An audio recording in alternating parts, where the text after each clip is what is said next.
How would you define magic? I would say magic and the ability for us to experience magic happens when we surrender to what life brings to us and understanding that life happens for us at all times and not to us.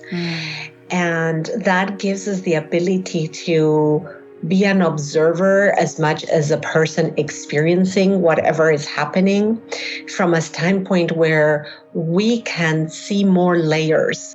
Do you wonder why some of us realize this truth and some don't? I believe that we are here for a soulful purpose. Right. And we're beginning to remember that we're here to do something special. And we are awakening to that truth. And that's why so many of us are now awakening, because we need each and every one of us to help everybody. Right. And so some of us came with a mission to be those leaders, those way showers, those light workers. That's why they're called light workers. Yeah. Do you connect this spiritual expansion that you speak of to the events in 2020? Oh, big time. I think the events that are still happening are still a call of attention. Many of us are resisting the call to go inside and to find the answers inside. Many of us are still looking for, I call it escaping forward, all the time in the phone, with music, with busyness. We are not taking the time to be in quiet stillness, listening to the whispers of our soul, and our soul speaks in a very low voice. How did you become a spiritual teacher, coach, and healer?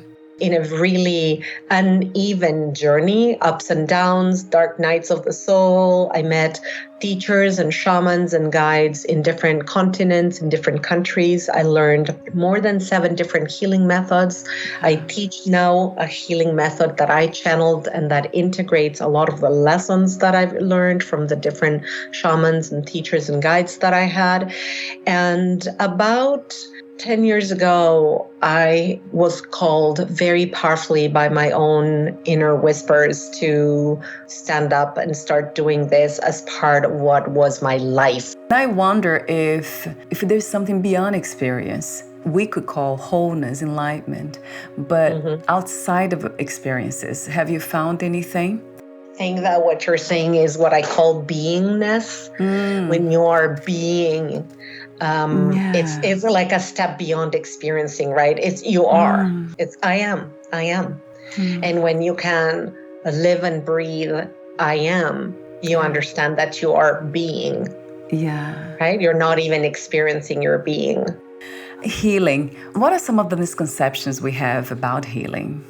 My definition of healing is to bring harmony to our whole body. Our body, I define it as the physical body that we perceive, and as subtle bodies that surround our bodies that are an electromagnetic field that we may not see, but it's there and it's part of who we are. And when there is lack of ease, lack of flow, dis-ease, illness, is because there's something out of whack, out of alignment. Energy healing operates from a principle, which is that the person, each one of us, has the ability and the choice and the sovereignty to choose that healing and to allow the healing to happen. And healers, we're called healers, but we're not really doing the healing. We're a conduit for divine energy source to come through us, directed towards the person that is available to receive the healing. And the healing happens when the person is willing to activate that within themselves.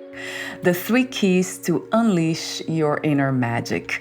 So you speak of finding your soulful purpose. That's 1, trusting our intuition and connecting with our spirit guides. How do we learn to discern between our life purpose and then the soulful purpose? Is there a difference or they are interconnected? My take is that our soulful purpose in this life is our life purpose. They are the same thing. So the three keys to unleash your inner magic are three, right? And they are to open up your direct divine connection, which is our intuition. Like you said, it's a sense that we forget to mention, is the sixth sense, or I call it the full sensorial. Then there's trusting the guidance, because you may have the intuition, but if you don't trust it, then you don't understand, right? Yeah. And then the third one is to be fully connected with your body and aligned with the nature and natural cycles of Earth, which many of us have forgotten. Yeah. So in order to discern the voice that is talking to you, it's imperative that you create time every single day of your life to tune into with your soul's voice. And you can do that through many ways, through meditation, through praying, through walking in nature, sitting in nature, through journaling. Talk to me for a moment about the difference between prayer and meditation. Different parts of the world utilize different ways of connecting with our inner wisdom. The Western world uses prayer, the Eastern world uses meditation, and the native tribes, the shamans, they use shamanic journeying, but they're very similar. They're just different aspects in which you access the realm of the divine.